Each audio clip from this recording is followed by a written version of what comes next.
Ya, kita lanjutkan dialog kita bersama dengan Pak Arianto Sutadi, Prof. Hipnu Nugroho, dan Mbak An Rohaini. Ya, Mbak An, tadi saya ditegur oleh produser. Jadi ternyata memang dari pihak almarhum, keluarga almarhum tidak menerima dokumen apapun begitu ya, Mbak An ya? Ternyata ya? Menerima, dokumen itu menerima. Jadi pada saat jenazah diantar itu menerima satu amplop. Cuma begini, keluarga itu kan tidak ada yang punya keahlian ke dokter.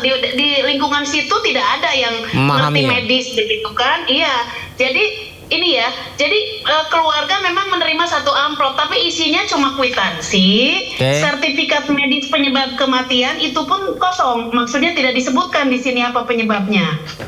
Terus rekam jantung yang sudah ini jamnya juga setelah meninggal begitu kan. Lalu juga kwitansinya juga di sini atas nama terima dari Sutrimo begitu kan. Nah, belakangan di media saya jujur terima kasih sekali dari teman-teman wartawan. Saya mendapatkan makanya saya mendapatkan ternyata ada formulir kronologis yang memang seharusnya ada menjadi bagian dari surat yang diserahkan rumah sakit, ternyata tidak ada.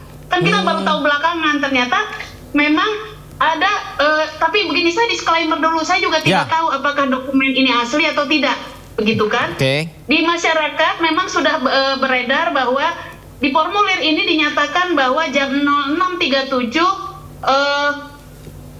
mengeluh karena sakit, lalu disusul ke lokasi, sudah tidak sadar, kemudian mengeluarkan busa dari mulut dan hidung.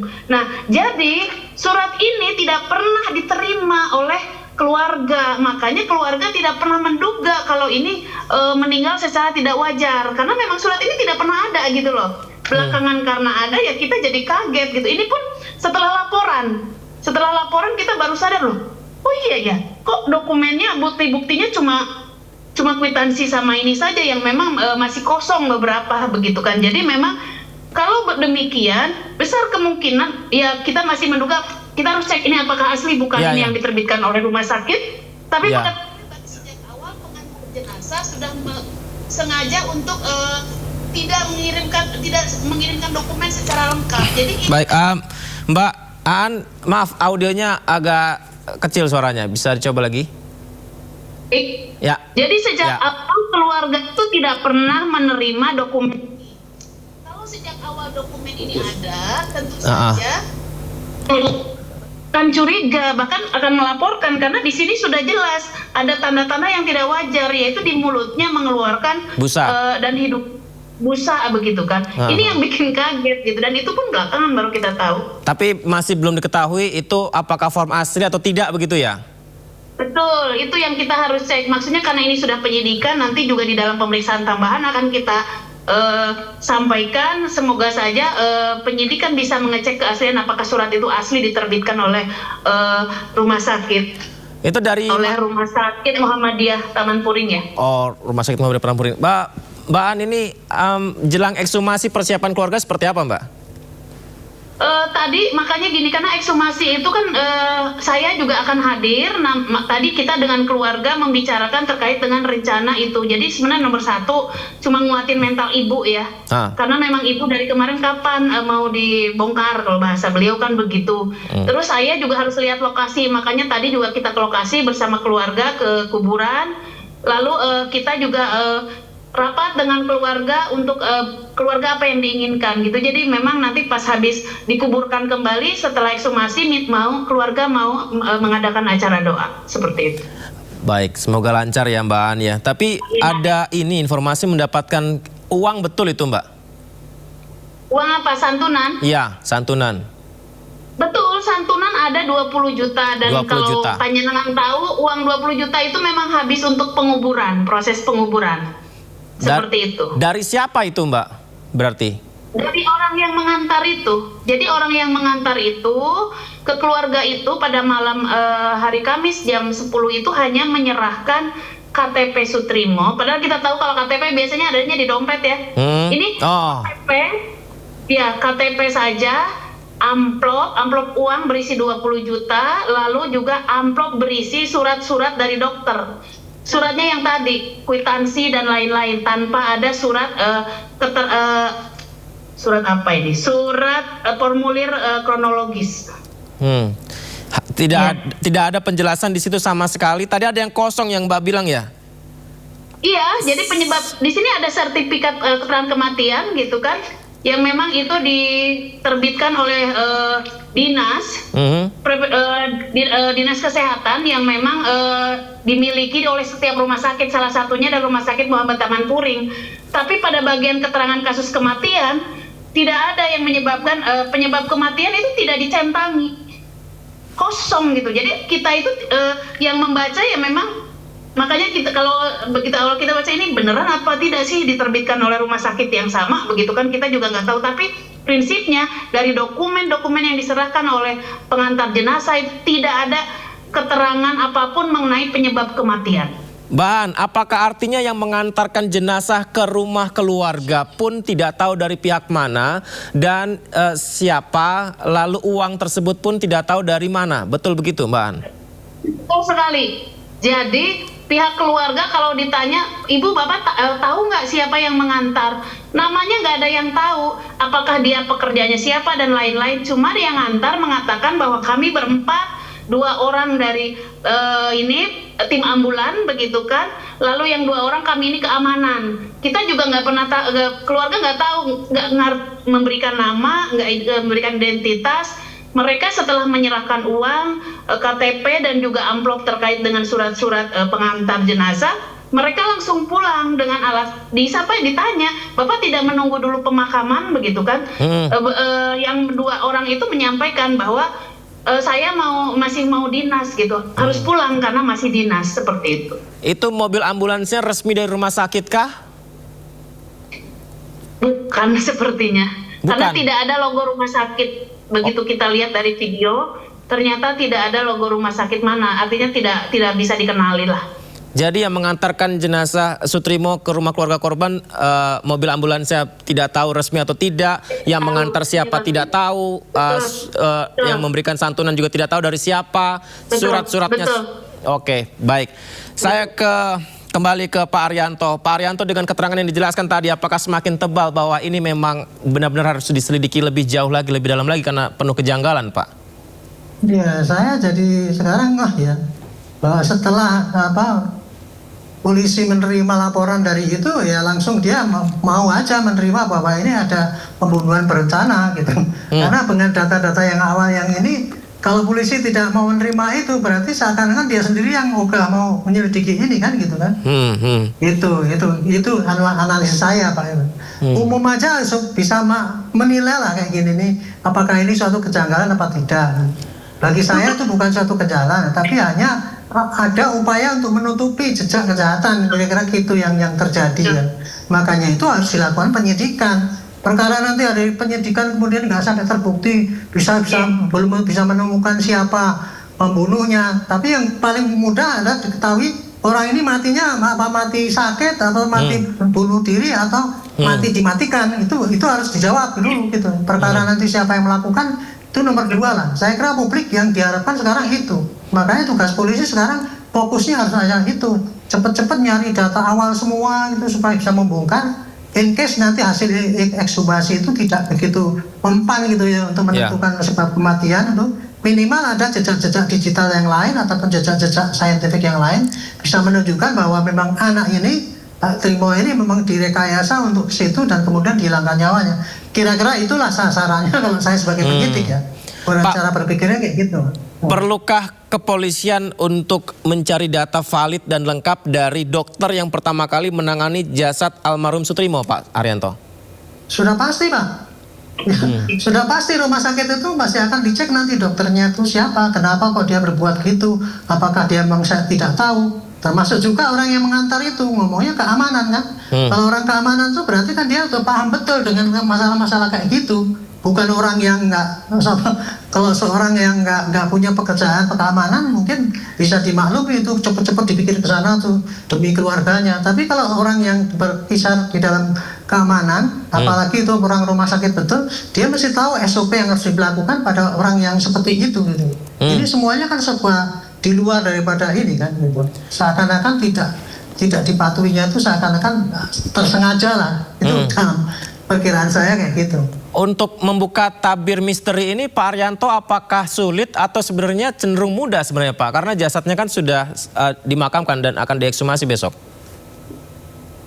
Yang sulit adalah yang menemukan nanti siapa pelakunya. Yang sulit yang sulit itu karena kalau yang untuk menentukan kematiannya itu nanti tergantung daripada hasil daripada ekshumasi ini, jawabannya ada situ. Tapi untuk membuktikan apakah ini direncanakan atau apa itu tadi, data-data itu tadi Pak, data-data digital, data-data kesaksian, data-data ini, itu semua itu dikumpulkan nanti bisa semacam petunjuk itu. Petunjuk bahwa ini kira-kira nih kejadiannya adalah begini, Pak Trimo itu pagi-pagi mungkin dari mana dia minum obat atau apa, kan pasti ada saksinya dong. Gitu. Kemudian datang ke situ siapa yang mengambil pertama kali, apa alasannya mengambil ke situ, apa alasannya kok bawa ke rumah sakit, apa kok cepet-cepet dikirim ke sana, itu pasti nanti akan terkuat itu Pak. Apalagi ke sana menyampaikan bahwa dia meninggali nomor telepon kemudian sekarang hilang gitu. Nah, itu kan jadi itu sangat janggal semua itu ya. Kejanggalan itulah yang nanti akan membuktikan kira-kira bagaimana perjalanan Pak Trimo itu mulai dari rumah mana kemudian tergeletak situ, kemudian dikirimkan ke situ, itu masih bisa dilacak itu. Handphone sebab kematiannya itu handphone yang hilang itu Pak Arianto kebiasaannya itu adalah tentang penghilangan barang bukti ya Pak Arianto ya? Nah kalau untuk zaman sekarang yang nomor satu yang dihilangkan jejaknya ya handphone itu. Tetapi kita masih punya harapan ya Pak ya, handphone itu mungkin sekarang bisa dihancurin ya Pak. Tetapi jejak daripada komunikasi handphone itu masih mudah-mudahan bisa dilacak daripada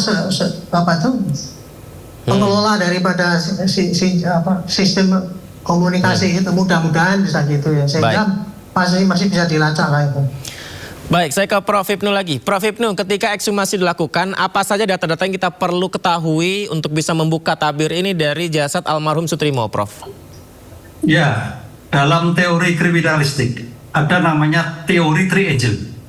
Teori three angel itu adalah ada ditemukan TKP. TKP itu sudah jelas di Jakarta. Ditemukan barang buktinya ada orang meninggal. Sekarang besok akan dilihat terhadap ekshumasinya. Oh, barang buktinya matinya karena tidak wajar. Berarti polisi sudah tepat melakukan suatu penyidikan. Dari barang bukti, kemudian TKP, itu akan ditentukan penyidikan guna menentukan tersangkanya. Tadi betul, Arianto menyatakan ini yang sulit adalah menentukan tersangkanya. Tapi kalau melihat dengan keadaan yang masih 1 minggu, dan hasil ekshumasi, dan kemudian handphone, saya kira belum disita handphone keluarga. Kalau nggak salah kemarin membaca 2 minggu sebelumnya komunikasi dengan Pak Dola, handphone keluarga itu saya kira segera disita, diambil untuk nanti bisa dilihat, di cross-check-kan dengan bukti-bukti yang lain. Dengan demikian sebagai bentuk TKP-nya jelas, lokusnya jelas, temposnya jelas, tidak ada kesulitan. Sekarang pertanyaannya tergantung sejauh mana Polda atau Baris-Krim secepatnya mengungkap seperti ini. Karena ini suatu yang sebetulnya ya antara sulit dan tidak sulit, karena objeknya jelas Mas. Teknologi juga sudah jelas. Jakarta itu CCTV banyak sekali di jalanan itu. Contoh kasus Pak Sambo itu banyak sekali. Dia itu kan CCTV yang di luar semua, sekunder, bukan primernya semua. Lah sekunder itu yang akan menentukan. Di situ akan terlihat keluarga Pak FA, demikian juga CCTV di Pak FA. Apakah tidak ada semua? Pasti ada. Keluarnya pakai apa? Apa keluar sudah meninggal atau keluar jalan? Itu akan terlihat. Nggak sulit Mas ini Mas, nggak sulit Mas. Cuman besok yang tergantung itu ada pertama kali bagaimana hasil ekshumasi. Sehingga kalau ekshumasi matinya karena tidak wajar, pasti ada orang. Orangnya siapa? Tinggal mengalur, mulur sesuai dengan teori three angel tadi. Itu yang nggak gampang, memang nggak gampang. Karena ini yang menyangkut tadi Pak keluarga top, perkara besar. Sehingga sampai suatu tadi kalau Mbak An menyampaikan penyerahan pun dengan tanda petik ambulannya sudah tidak jelas, dokumennya juga agak diperlukan, uangnya juga tidak siapa, keluarganya pun tidak memperkenalkan. Ini ada suatu tanda-tanda yang saya kira perlu diperjelas. Disitulah saya kira harus dibuka tabir itu dengan berpangkal pada ekshumasi akan terlihat sebetulnya siapa pelaku di balik pembunuhan. Baik, satu lagi saya mungkin ke Mbak Aan boleh ya. Mbak Aan, apakah pihak keluarga cerita ke Mbak Aan, almarhum ini ngobrol dengan siapa saja, terus dia pengaruhnya sebesar apa di rumah tersebut bersama ex Jampitsus Pak Febri ini, beliau apa saja urusannya, apakah sempat ada yang menceritakan tentang proyek atau apapun lah begitu, ada nggak cerita begitu Mbak An? Jadi kalau ke keluarga tidak, ke keluarga itu paling karena komunikasi antara almarhum dengan Mbak Anis adiknya itu sering ngirim foto. Foto apa? Jadi foto-foto misalnya beliau lagi jaga, dan jaganya itu dari tanggal 19 sampai 23 dapat dipastikan bahwa almarhum Sutrimo itu kerjanya adalah menjaga rumah utama Pak Febri. Kenapa? Karena itu dijelaskan di dalam WA. Jadi masih ada WA yang belum nggak hilang, itu dari 19 Juli 2026 sampai dengan tanggal 23 hari kematian. Itu sudah jelas Pak Trimo ngirim jam sekian sedang lagi ngamanin apa? Ngamanin rumah utama yang rumah nomor 15 itu. Lalu juga yang terakhir pada saat itu juga pada tanggal 23 jam 3.18 jam 3 subuh itu dia memang mengirim foto makanan, kemudian jam 4-nya ya jam 4-nya dia mengirim foto minuman sedang minum, dan itu kedua lokasinya di depan rumah rumah utama FA. Jadi kalau dari jejak, dan tidak pernah di dalam perjalanannya itu ada keluhan sakit dan apapun. Lalu tadi pertanyaan tentang keluarga itu hanya tahu bahwa Pak Trimo itu sudah dari 2008 memang bekerja dengan Pak FA, begitu kan. Tentang apakah dia sebagai karungga seperti yang diinformasikan, keluarga tidak tahu jabatannya. Tapi yang keluarga tahu bahwa Pak Trimo ini adalah orang yang dipercaya oleh Pak FA misalnya untuk bisa dua. Jadi kalau dia tidak disuruh ditugaskan keluar, misalnya pernah ditugaskan untuk ngurus proyek, pernah. Tapi kalau tidak berarti sehari-hari Pak Trimo itu adalah menjaga rumah. Nah kalau dulu rumahnya selalu misalnya jaga rumah apa gitu kan, pertanyaan ke keluarga. Ya kan Pak FA rumahnya banyak, kalau diperbaiki dan lain-lain itu Pak Trimo yang tanggung jawab begitu. Nah tapi kalau terakhir posisinya dari 19 Juli sampai 23 itu pasti di rumah utama gitu. Oh, berarti ada pernyataan pengakuan bahwa memang benar rumah Pak Febri itu banyak dan almarhum lah yang memperbaiki atau bertugas di sana, dan almarhum juga sempat bekerja menjalankan proyek Pak Febri, betul ya Mbak An? Itu cerita dari salah satu saksi tapi bukan keluarga, yaitu jadi kalau saksi almarhum pulang ngobrolnya dengan itu gitu kan. Jadi intinya memang tidak detail apa posisinya, tapi ya Pak Trimo itu misalnya ada rumah yang Pak Febri beli diperbaiki, Pak Trimo itu punya tugasnya adalah bayar listrik, bayar lah segala macam. Jadi yang beresi Pak Trimo. Oke. Itu yang dipastikan itu. Tapi kalau posisi tempatnya di Pak FA itu ya keluarga tidak tahu memang. Baik. Mbak An, ketika ada perkembangan nanti izin kita bisa dialog kembali ya Mbak An ya. Dan Pak Arianto, Prof. Hipnu izin kita bisa undang kembali nanti ya. Kita tunggu bersama-sama perkembangan ekshumasi nanti, perkembangan kasusnya seperti apa. Kita kembali dialog seperti ini, semoga terungkap sebenar-benarnya di balik ini semua. Terima kasih banyak Bapak Ibu sekalian. Sehat selalu. Assalamualaikum, selamat malam. Ya, pemirsa, informasi lain, minta karcis resmi warga terlibat cekcok dengan juru parkir liar. Usai jeda di Sendo Prime.